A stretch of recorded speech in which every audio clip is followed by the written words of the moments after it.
আমার ভাইয়েরা, ইসলাম ধর্মের জন্য সর্বপ্রথম বহিরাগত কোন রাষ্ট্র থেকে যদি বা রাষ্ট্র প্রধানের পক্ষ থেকে যদি একটা কোন অনুদান এসে থাকে, এটা হলো বাহরাইন সরকারের অনুদান।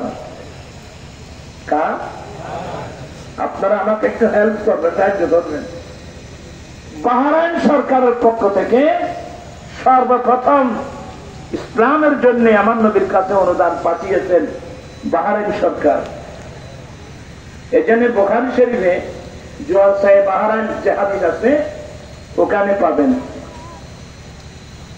বাহরাইন সরকার ইসলামের জন্য আমার নবীর দরবারে তৎকালীন যুগের ৮০,০০০ মতান্তরে ১,০০,০০০ দিরহাম পাঠিয়েছিলেন। সুবহানাল্লাহ সুবহানাল্লাহ। ১,০০,০০০ দিরহাম মানে বর্তমান কয়েকশো কোটি টাকা হবে।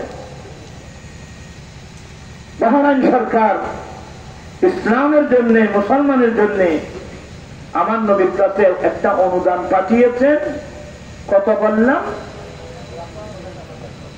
এটার এখন আরো আধুনিক এটারা বইরে তো বড় করতে ভাই কেন মনোযোগ সহকারে আমি একটু কষ্ট দেব।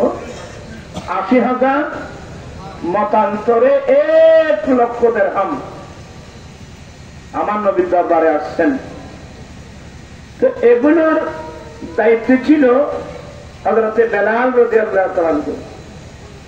বেলাল বলেন, ইয়া রাসূলুল্লাহ, ইয়া হাবিবাল্লাহ, বাহরাইন সরকারের পক্ষ থেকে বড় একটা অনুদান এসেছে, ১,০০,০০০ দিরহাম বা ৮০,০০০ দিরহাম।